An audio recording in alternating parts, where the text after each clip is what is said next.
ನಮಸ್ಕಾರ. ಮತ್ತೆ ನಿಮಗೆಲ್ಲ ಮನಿ ಮಾತು ಕಾರ್ಯಕ್ರಮಕ್ಕೆ ಸ್ವಾಗತ. ಬೆಳಗ್ಗೆ ತುಂಬ ಫ್ಲಾಟ್ ಆಗಿ ಓಪನ್ ಆದಂಥ ಮಾರ್ಕೆಟ್ಟು ಈಗ 100 ಪಾಯಿಂಟ್ ಪ್ಲಸ್ ಅಲ್ಲಿದೆ. ಬ್ಯಾಂಕ್ ನಿಫ್ಟಿನೂ ಹೆಚ್ಚು ಕಮ್ಮಿ ಅದೇ ಲೆವೆಲಲ್ಲಿದೆ. ಬೆಳಗ್ಗೆ ಫಾರ್ಮಾ ಆ್ಯಂಡ್ ಐ ಟಿ ಇದೆಲ್ಲ ನೆಗೆಟಿವ್ ಆಗೇ ಓಪನ್ ಆಯಿತು. ಈಗ ಮಾರ್ಕೆಟ್ನ ಏರಿಸಿದ್ದಾರೆ. ಬಟ್ ತಿರ್ಗಾ ನಾನು ಹೇಳುವಂಥದ್ದು ಒಂದು ಡೆಡ್ ಕ್ಯಾಪ್ ಬೌನ್ಸು ತಿರ್ಗಾ ಯಾವಾಗ ಬೀಳುತ್ತೆ ಅನ್ನೋದೇ ಒಂದು ಪ್ರಶ್ನೆ.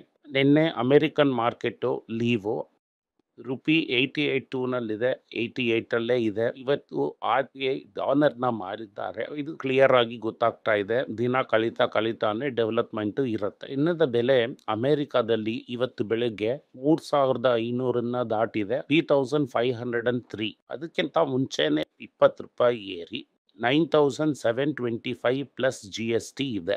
ಏರೋದಕ್ಕೆ ಸಾಧ್ಯತೆಗಳಿದೆ.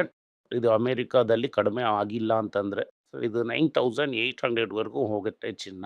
ಬಟ್ ನಾವು ಎಕ್ಸ್ಪೆಕ್ಟ್ ಮಾಡಿದಂಥ 5% ಜಂಪು ಬಂದಿದೆ. ಆ್ಯಂಡ್ ಬರೀ ಜಿ ಎಸ್ ಟಿನ ಸೇರಿಸಿದ್ರೇನೆ 10,000ನ ದಾಟ್ಬಿಡ್ತು ಮಾರ್ಕೆಟ್ಟು. ಜಿ ಎಸ್ ಟಿ ಇಲ್ದಂಗೆ 10,000ವನ್ನ ಟಚ್ ಮಾಡ್ತು ಅಂತ ಅಂದರೆ 24 ಕ್ಯಾರೆಟಲ್ಲಿ ಜಂಪ್ ಮಾಡುವಂಥದ್ದು ಆಲ್ಮೋಸ್ಟ್ 11,000ನ ದಾಟ್ಬಿಡುತ್ತೆ. ಯಾಕೆ ಅಂತಂದರೆ ಇದಕ್ಕೊಂದು 3% ಜಿ ಎಸ್ ಟಿ, ಅದಕ್ಕೊಂದು 2% ಸ್ಟಾಂಪಿಂಗ್ ಚಾರ್ಜಸ್. ಚಿನ್ನದ ಬೆಲೆ ಡೆಫಿನೆಟ್ ಆಗಿ ಏರುತ್ತೆ. ಇಲ್ಲಿಂದ ಒಂದು 12-15%ವರೆಗೂ ಏರೋದಕ್ಕೆ ಸಾಧ್ಯತೆಗಳಿದೆ. ಗೋಲ್ಡು $4,000 ಒಂದು ಔನ್ಸ್ಗೆ ಹೋಗುತ್ತೆ. ಸೆಂಟ್ರಲ್ ಬ್ಯಾಂಕ್ಸು ಗೋಲ್ಡ್ನ ಅಗ್ರೆಸಿವ್ ಆಗಿ ತಗೋತಾ ಇದ್ದಾರೆ. ರೇಟ್ನ ಕೆಳಗಡೆ ಬರೋದಕ್ಕೆ ಬಿಡೋದಿಲ್ಲ. ಎಲ್ಲಾನು ಅಮೆರಿಕಾದಲ್ಲಿ ರೇಟ್ ಕಟ್ನ ನಂಬಿ ಬಂದಿದೆ. ಇವತ್ತು ಬೆಳಗ್ಗೆ ಟ್ರಂಪ್ ಭಾಗವತರ್ ಇನ್ನೊಂದು ಬಾಲ್ ಹಾಕಿದ್ದಾರೆ. ಟ್ರಂಪ್ ಭಾಗವತರ್ ಏನ್ ಹೇಳಿದ್ದಾರೆ ಅಂತಂದ್ರೆ 200% ಟ್ಯಾರಿಫ್ನ ಫಾರ್ಮಾದಲ್ಲಿ ಮಾಡ್ತೀನಿ ಅಂತ. ಆಗ್ಲೇ ಇದ್ರಲ್ಲಿ ಏನು ಅಂತಂದ್ರೆ antibiotics, anti virus, regular drugs ಅಲ್ಲೇನೆ ನಿಯರ್ಲಿ 90%ಗಿಂತ ಮೇಲೇನೆ ಅಮೆರಿಕ ಇಂಪೋರ್ಟ್ ಮಾಡ್ತಾ ಇದೆ. ಆ್ಯಂಡ್ ಚೀಪ್ ಜೆನರೇಟಿಕ್ ಡ್ರಗ್ಸ್ ಇದೆ. ಅದರಿಂದಾನೇ ಅವರಿಂದ ಟ್ರೀಟ್ಮೆಂಟೇ ಮಾಡೋದಕ್ಕೆ ಸಾಧ್ಯ ಆಗ್ತಾ ಇದೆ. 90% of all medicines written in America generic. ಇಂಡಿಯಾದಲ್ಲಿ nearly 6% of all Indian sales ಅಲ್ಲಿದೆ. ಆ್ಯಂಡ್ ಅಮೇರಿಕಾದ 6-8% sale medicine sales Indian medicines. ತುಂಬ ಚಿಕ್ಕ ಲೋ ಮಾರ್ಜಿನಲ್ಲಿ ಜೆನೆರಿಕ್ ಮೆಡಿಸಿನ್ ಮಾಡೋವಂಥವರೆಲ್ಲ ವೆಕೇಟ್ ಮಾಡಿಬಿಟ್ಟು ಹೋಗ್ತಾ ಇದ್ದಾರೆ. ಈ ಟ್ಯಾರಿಫ್ ಬಂದರೆ ಮಾರ್ಜಿನ್ನ ಸೇರಿಸೋದಕ್ಕಾಗಲ್ಲ. 15% ಟ್ಯಾರಿಫ್ ಬಂದ್ರೇ ಪ್ರೈಸ್ ಫಾರ್ 15% ಏರುತ್ತೆ ಅಂತ ಹೇಳ್ತಾರೆ. ಅದರಿಂದ ಅಮೇರಿಕಾದಲ್ಲಿ ತುಂಬ ಪುಷ್ ಬ್ಯಾಕ್ ಅನ್ನೋದು ಇರುತ್ತೆ. ಕೋರ್ಟ್ ರೂಲಿಂಗ್ಸು ಇದೆ. ಅದರಿಂದ ಅಮೇರಿಕಾಗೆ ತಿರ್ಗಾ ಚೀಪಾಗಿ ಮಾಡಬೇಕು ಅಂತ ಅನ್ನೋದು ತುಂಬ ಕಷ್ಟ. ಆದರೆ ಈ ಟ್ಯಾರಿಫ್ ಬರೋದಕ್ಕೆ 2 ವರ್ಷ ಆಗತ್ತೆ. ಇಂಡಿಯಾಗೆ ಬೇರೆಯಾಗಿ ರೂಟ್ ಕೊಟ್ಟಿದ್ದಾರೆ. ಇಂಡಿಯನ್ ಫಾರ್ಮಸ್ಯೂಟಿಕಲ್ಸ್ಗೆ ಡ್ರಗ್ ಟ್ಯಾಕ್ಸು ಇರೋದಿಲ್ಲ ಅಂತ ಹೇಳ್ತಾರೆ. ಯಾಕೆ ಅಂತಂದರೆ ಅವರು ಎಸೆನ್ಷಿಯಲ್ ಲೈಫ್ ಸೇವಿಂಗ್ ಎಕ್ವಿಪ್ಮೆಂಟ್ಸ್ನ ಮಾಡ್ತಾ ಇದ್ದಾರೆ. ಇದರಿಂದಾನೇ ಬೆಳಗ್ಗೆ ಎಲ್ಲ ದೊಡ್ಡ ಫಾರ್ಮಾ ಸ್ಟಾಕ್ಸು 1% ಕರೆಕ್ಟ್ ಆಗಿತ್ತು. ಇದೇನೆ ಇವತ್ತು ಅಲ್ಲಿನ ದೊಡ್ಡ ಸುದ್ದಿ ಆಗಿತ್ತು. ಇವತ್ತು ಮಾರ್ಕೆಟಲ್ಲಿ ಟ್ರಂಪ್ ಇನ್ನೊಂದು ಬಾಂಬ್ನ ಹಾಕ್ತಾರಾ ಅನ್ನೋದೇನೆ ಈಗ ಸುದ್ದಿ. ಟ್ರಂಪ್ ಏನು ಹೇಳಿದ್ದಾರೆ ಅಂತಂದರೆ ಇಂಡಿಯಾ ಒಂದು ಡೆಟ್ ಎಕಾನಮಿ, 0% ಮಾಡಿಕೊಡ್ತೀವಿ ಟ್ಯಾರಿಫ್ ಅಮೇರಿಕಾಗೆ ಅಂತ. ಆದರೆ ನಾನೇ ಬೇಡ ಹೋಗು ಅಂತ ಹೇಳಿಬಿಟ್ಟೆ. ಯಾಕೆ ಅಂತಂದರೆ ನೀವು ಅದನ್ನು ಹೋದ ವರ್ಷನೇ ಕೊಟ್ಟಿರ್ಬೇಕು. ಈ ವರ್ಷ ಕೊಟ್ಟರೆ ನನಗೇನು ಯೂಸು ಅಂತ ಹೇಳ್ತಾ ಇದ್ದಾರೆ. ಇದೆಲ್ಲ ರೆಟಾರಿಕ್ ಅಂತ ಹೇಳ್ತಾರೆ. ಅದೇನೇ ಇದು. ಕೊನೆಯಲ್ಲಿ ಇಂಡಿಯಾ ತುಂಬ ಬಿಸ್ನೆಸ್ಸು ಅಮೇರಿಕಾ ಜೊತೆ ಮಾಡುತ್ತೆ. ನಮಗೆ ನಿಮ್ಮ ಹತ್ರದಿಂದ ಬಿಸ್ನೆಸ್ ಬರ್ತಾ ಇಲ್ಲ ಅಂತ. ಇದೇನೇ ಸರಿ ಪ್ರಾಬ್ಲಮ್. ಆದರೆ ಅಮೇರಿಕಾ ಮಾರಿ ನಾವು ತಗೊಳ್ಳೋಕ್ಕಾರ ಯಾವ ವಸ್ತುವು ಇಲ್ಲ. ಕಾಲು ಭಾಗ ವಸ್ತುಗಳು ಚೈನಾದಿಂದ ಬರುತ್ತೆ. ಅಮೇರಿಕಾದಿಂದ ನಾವು ಡೈರೆಕ್ಟಾಗಿ ತಗೊಳ್ಳೋವಂಥದ್ದು ಕೋಕಾ ಕೋಲಾ, ಗೂಗಲ್ ಈ ಥರ ಕಂಪನೀಸೇನೆ. ಅದು ಅಲ್ಲಿ ಜಾಬ್ಸ್ನ ಕ್ರಿಯೇಟ್ ಮಾಡೋದಿಲ್ಲ. ಅದರಿಂದ ಅವರು ಪ್ರೆಷರ್ ಹಾಕ್ತಾ ಇದ್ದಾರೆ. ಈ ಪ್ರೆಷರು ಹೇಗೆ ಮುಗಿಯುತ್ತೆ ಅಂತ ಅನ್ನೋದು ಗೊತ್ತಿಲ್ಲ. ಆದರೆ ಇದು ಲಾಂಗ್ ಟರ್ನ್ಔಟ್ ಕೂಡ ಇರ್ಬೋದು. ಇಲ್ಲ ಅಂದರೆ ಇಬ್ಬರೂ ಕೂಡ ಒಪ್ಪಿಕೊಂಡು ಸಾಲ್ವ್ ಮಾಡೋದಕ್ಕೆ ಕೂಡ ಸಾಧ್ಯತೆಗಳಿದೆ. ಈಗ ಸದ್ಯಕ್ಕೆ ಪ್ರಧಾನಿ ಮೋದಿ ಅವರು ಆ ರೀತಿ ಮಾಡುವಂಥ ಒಂದು ನಿರ್ಧಾರದಲ್ಲಿ ಇಲ್ಲ. ಈಗ ಸದ್ಯಕ್ಕೆ ಅವರು ಚೈನಾ ಜೊತೆ ಹೊಂದಾಣಿಕೆ ಮಾಡ್ಕೊಳ್ಳೋಣ ಅಂತ ನೋಡ್ತಾ ಇದ್ದಾರೆ. ಇವರು ಇಲ್ಲಿ ಒಪ್ಪಿಗೆ ಮಾಡ್ಕೊಳ್ಳುವಂಥ ಸಮಯದಲ್ಲಿ A1 A1 ಬಂದಿದ್ದಾರೆ. JSW ಚೈನಾಗೆ ಹೋಗಿ 4 ಬ್ಯಾಟರಿ ಕಂಪನಿ ಜೊತೆ ಇವಿ ಬ್ಯಾಟರೀಸ್‌ಗೆ ಟೈ-ಅಪ್‌ನ ಹುಡುಕ್ತಾ ಇದ್ದಾರೆ. ದೊಡ್ಡ ಪವರಲ್ಲಿ ಇರೋವಾಗ್ಲೇನೆ ಈ ಟೈ-ಅಪ್‌ನ ಜೆ-ಎಸ್-ಡಬ್ಲ್ಯೂ ಮುಗಿಸ್ಬಿಡ್ತಾರೆ. ಜೆ-ಎಸ್-ಡಬ್ಲ್ಯೂನಲ್ಲಿ ಒಂದು ಸ್ಟೀಲ್ ಕಂಪನಿಯಾಗಿ ಇದ್ದಿದ್ರಿಂದ ಇಂದ ಅವಾಗ ಅವರು ಸಿಮೆಂಟ್‌ನ ಮಾಡೋದಕ್ಕೆ ಶುರು ಮಾಡಿದ್ರು. ಹಾಗೆ ಬೇರೆ ಪ್ರಾಡಕ್ಟ್ಸ್‌ನೆಲ್ಲ ಕೂಡ ಮಾಡ್ತಾ ಇದ್ದಾರೆ. ಬಟ್ ಇದರಲ್ಲಿ ಏನ್ ಪ್ರಾಬ್ಲಮ್ ಅಂತ ಅಂದ್ರೆ ಎಲ್ಲಾನು ಇದು ಲಿವರೇಜ್ಡು. ಇವರು ಲಿವರೇಜ್ ಫ್ರೀ ಆಗಿಲ್ಲ ಅಂತ ಅಂದ್ರೆ ಅದು ತುಂಬಾನೇ ಕಷ್ಟ ಆಗ್ಬಿಡತ್ತೆ. ವೇದಾಂತಾಗೆ ಗವರ್ಮೆಂಟಿಂದ ಪುಶ್ ಬ್ಯಾಕ್ ಇದೆ.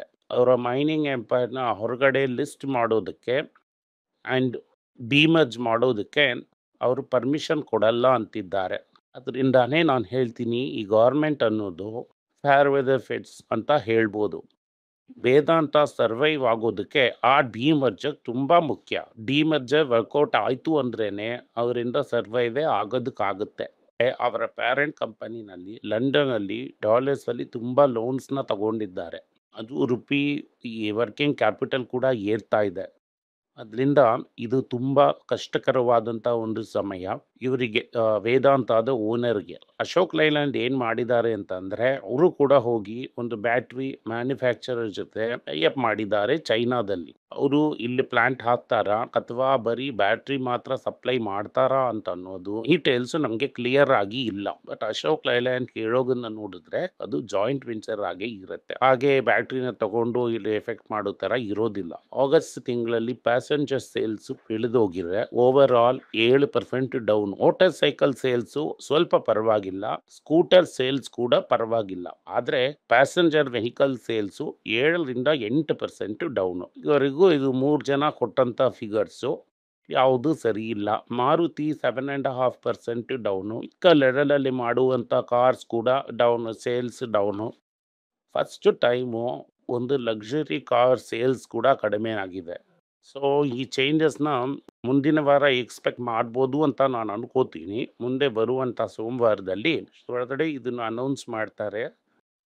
ಹೇಗೆ ಇವರು ಈ GSTನ ಕಟ್ ಮಾಡ್ತಾರೆ ಅಂತ. ಅದನ್ನ ಅವ್ರು ಅನೌನ್ಸ್ ಮಾಡಿಲ್ಲ ಅಂತಂದ್ರೆ ಆಟೋ ಸೇಲ್ಸು ಇನ್ನೂ ಕೂಡ ಡೌನ್ ಆಗಿಬಿಡತ್ತೆ. ಸೆಕೆಂಡು ಥರ್ಡು GST ಮೀಟಿಂಗ್ ಇದೆ, ಅದರಲ್ಲಿ ಡಿಸೈಡ್ ಮಾಡಿಲ್ಲ ಅಂತಂದ್ರೆ ಇದು ತ್ರಿಶಂಕು ಥರ ಸಿಕ್ಕಾಕೊಂಡ್ಬಿಡತ್ತೆ. ಆ ಮಾರ್ಕೆಟು ಆಂಗ್ಸೈಟಿಯಿಂದ ಇವ್ರು ಯಾರು ಈ ಬೈಯಿಂಗ್ ಡಿಸಿಷನ್ನ ಪೋಸ್ಟ್‌ಪೋನ್ ಮಾಡ್ತಾರೆ. 2 ತಿಂಗಳು ಇದ್ರೆ ₹50,000 ₹60,000 ಡಿಸ್ಕೌಂಟ್ ಸಿಗುತ್ತೆ ಅಂತ ಅಂದ್ರೆ ಯಾರು ಬೇಕಾದರೂ ವೆಯ್ಟ್ ಮಾಡ್ತಾರೆ. ಈ Monday second and third meeting ಮುಂದಿನ ಮಂಡೇ ಒಳಗಡೆ ಡಿಸೈಡ್ ಮಾಡ್ತಾರೆ. ಇದೇನೇ ಇಂಪ್ಯಾಕ್ಟು. ಬಟ್ ಇದನ್ನ ಇನ್ನೂ ಎಳೆದ್ರು ಅಂತಂದ್ರೆ ಆಗಸ್ಟ್ ಆ್ಯಂಡ್ ಸೆಪ್ಟೆಂಬರ್ 2 ತಿಂಗಳು ಸೇಲ್ಸ್ ಕೂಡ ಮಲಗಿಬಿಡತ್ತೆ. ಅದರಿಂದ ಪ್ರೈಸ್‌ನ ರಿಕವರ್ ಮಾಡುವಂಥದ್ದು ತುಂಬ ಕಷ್ಟವಾಗುತ್ತೆ. ಸೊ ನೋವೋ ನಾರ್ಡಿಸ್ಕ್ ಅನ್ನುವಂಥ ಕಂಪನಿ ಏನು ಕ್ಲೈಮ್ ಮಾಡಿದ್ದಾರೆ ಅಂತ ಅಂದರೆ ಪಬ್ಲಿಕ್ ಟ್ರಯಲ್ ಇಟ್ಕೊಂಡೇ ಹೇಳ್ತಾ ಇದ್ದಾರೆ. ಟ್ರಯಲ್ ಅಲ್ಲ, ಅದರ ವಿಗೋವಿ ಈ ಸೆಮಿ ಗ್ಲೂಟೈಡ್ನಲ್ಲಿ ಮಾಡಿದಂಥ ಪ್ರಾಡಕ್ಟ್ಗೆ ಆಲ್ ಟ್ರೀಟ್ಮೆಂಟ್ ಒಂದಕ್ಕೆ ಉಪಯೋಗ ಆಗ್ತಾ ಇದೆ. ಓಪನ್ ಕ್ಲಿನಿಕಲ್ ಟ್ರಯಲಲ್ಲಿ ಯಾರೆಲ್ಲ ಇದನ್ನ ಯೂಸ್ ಮಾಡಿದ್ರು ಅವರಿಗೆ ರಿಸ್ಕ್ ಆಫ್ ಹಾರ್ಟ್ ಡಿಸೀಸ್ 57% ಕಡಿಮೆ ಆಗಿದೆ. ಇದೇ ಸಮಯದಲ್ಲಿ ಮೊಂಜಾರದಲ್ಲಿ ಇರುವಂಥ ಪ್ರಾಡಕ್ಟ್ನ ಏನು ಕಡಿಮೆ ಆಗಿಲ್ಲ ಅಂತ ಪಬ್ಲಿಕ್ ಡೇಟಾ ಹೇಳಿದ್ದಾರೆ. ಅದರಿಂದ ಇವರ ಸೇಲ್ಸು ಸ್ವಲ್ಪ ಏರೋದಕ್ಕೆ ಸಾಧ್ಯತೆಗಳಿದೆ. ಆ್ಯಂಡ್ ಇದನ್ನ ಏನು ಹೇಳ್ತಾರೆ ಅಂತಂದರೆ ಟ್ರೆಫೆಸಿಟ್ ತನಕ ಇನ್ನೊಂದು ಮೆಡಿಸನ್ನು ಇವರು ಯೂಸ್ ಮಾಡ್ತಾ ಇದ್ದಾರೆ, ಎಲ್ಲಿನ ಯೂಸ್ ಮಾಡ್ತಾ ಇದ್ದಾರೆ. ಅದರಲ್ಲಿ ಆ ಇಂಪ್ಯಾಕ್ಟ್ ಸಿಕ್ಕಿಲ್ಲ, ಇಲ್ಲಿ ಆ ಇಂಪ್ಯಾಕ್ಟ್ ಸಿಕ್ಕಿದೆ ಅಂತ ಅವರು ಅನೌನ್ಸ್ ಮಾಡಿದ್ದಾರೆ. ಓವರ್ ಆಲ್ ಆಗಿ ವಿಗೋವಿನಲ್ಲಿ ಸೇಲ್ಸು ತಿರ್ಗಾ ಇಂಪ್ರೂವ್ ಮಾಡೋದಕ್ಕೆ ಚಾನ್ಸಸ್ ಇದೆ. ಈ ಇಂಪ್ರೂವ್ಮೆಂಟಿಂದ ಶೇರ್ಸು ಭಯಂಕರವಾಗಿ ಬಿದ್ದಿದೆ. ರಿಕವರಿ ಆಗ್ಬಿಡುತ್ತೆ ಅಂತ ಅನ್ಕೋಬೇಡಿ. ಯಾಕೆ ಅಂತಂದರೆ ಮಾರ್ಕೆಟು ಇನ್ನೂ ಟೈಟಾಗಿ ಹೋಗುತ್ತೆ. ಅವರೇ ಆಯಿಲ್ ಕಂಪನಿ ಅರಾಮ್ಕೋ ಅಂತ ಅನ್ನೋದು ಸೋಮುಖ್ ಅಂತ ಇರಾಕ್ನ ಆಯಿಲ್ ಕಂಪನಿನು ಇನ್ಮೇಲೆ ರಾಸನ್ ಸಾಫ್ಟ್ಗೆ ಆಯಿಲ್ನ ಕೊಡೋದಿಲ್ಲ. ಯಾಕೆ ಅಂತಂದರೆ ಅವರು ರಷ್ಯನ್ ಆಯಿಲ್ನ ಯೂಸ್ ಮಾಡ್ತಾ ಇದ್ದಾರೆ ಅಂತ ಹೇಳ್ತಾ ಇದ್ದಾರೆ. ರಾಸನ್ ಸಾಫ್ಟ್ವೇರ್ ರಷ್ಯನ್ ಗೌರ್ಮೆಂಟ್ ಕಂಪನಿನೇ. ಅವರು ರಷ್ಯನ್ ಜೊತೆ ಇಟ್ಕೊಂಡೆ ಈ ಒಂದು ರಿಫೈನರಿನ ನಡೆಸಬೇಕು. ಇದೇ ಸಮಯದಲ್ಲಿ ರಿಲಯನ್ಸ್ಗೆ ಒಂದು ವಾರ್ನಿಂಗ್. ಇವತ್ತು ಇವರು ಅಂತ ಅಂದರೆ ನಾಳೆ ಅವರು ಆಗ್ಬಿಡ್ತಾರೆ. ಸೌದಿ ಇನ್ವೆಸ್ಟ್ಮೆಂಟ್ ಮೋಷನ್ ಬೋರ್ಡ್ ಜೊತೆ ಚೇರ್ಮನ್ನೇ ಇವರ ಬೋರ್ಡಲ್ಲೇ ಕೂರಿಸ್ಕೊಂಡಿದ್ದಾರೆ. ಏನಾದರೂ ಪ್ರಾಬ್ಲಮ್ ಅಂತ ಅಂದರೆ ಸ್ಮೂತಲ್ಲಿ ಮಾಡೋದಕ್ಕೆ ಮುಖೇಶ್ ಅಂಬಾನಿಯ ಮಕ್ಕಳು 3 ಜನನೂ ಮಾತಾಡಿದ್ರು. ಎಲ್ಲ ಆಲ್ಟೆಕ್ಸ್ ಅಂತ ಹೇಳ್ತಾರೆ. ಸೀಟ್ ರೆವೆಂಟ್ ಆಗಿದ್ದರಿಂದ ಅನಂತ್ ಅಂಬಾನಿ ಈ ವರ್ಷ IPO ಹಾಕಬೇಕು. ಇಲ್ಲ ಅಂತಂದ್ರೆ ನೆಕ್ಸ್ಟ್ ಇಯರ್ IPO ಹಾಕ್ತಾರೆ ಅಂತ ಮಾತನಾಡಲ್ಪಡ್ತಿದೆ. ಪುಣೆಯ ಮಗ ಸೋಲಾರ್ ಅಂಡ್ ವಿಂಡ್‌ನ ಡೆವಲಪ್ ಮಾಡ್ತಾರೆ. ಅದೇ ಥರ ಈ ರಿಲಯನ್ಸ್ ಜಿಯೋಗೆ ಬೇಕಾದಂಥ ಇಂಟರ್ನೆಟ್ ಸರ್ವಿಸಸ್‌ನೆಲ್ಲ ಪ್ರೊವೈಡ್ ಮಾಡ್ತಾರೆ ಅಂತ ಅವರು ಅನೌನ್ಸ್ ಮಾಡಿದ್ದಾರೆ. ಇದು ಅನಂತ್ ಅಂಬಾನಿ ಅಂತನ್ನೋರು ಮುಂದಿನ ವರ್ಷ IPO ಹಾಕ್ಬಿಡ್ತೀವಿ ಅಂತ ಹೇಳಿದ್ದಾರೆ. ತುಂಬ ಜನ ಇನ್ಕ್ಲೂಡಿಂಗ್ ಗೂಗಲ್, ಮೆಟಾ ಇವರೆಲ್ಲ ದುಡ್ಡನ್ನ ಇನ್ವೆಸ್ಟ್ ಮಾಡಿಬಿಟ್ಟು ವೆಯ್ಟ್ ಮಾಡ್ತಾ ಇದ್ದಾರೆ.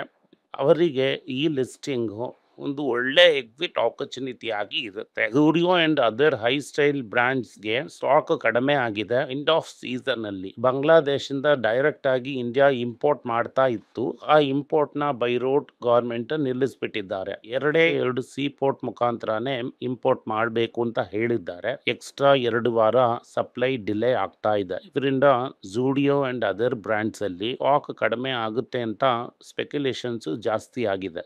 ಈ ವಿಷಯ ಇಂಡಿಯಾದಲ್ಲಿ ಈ ದೀಪಾವಳಿ ಸೀಸನ್ನ ಇಂಪ್ಯಾಕ್ಟ್ ಮಾಡುತ್ತಾ ಅಂತ ಗೊತ್ತಿಲ್ಲ.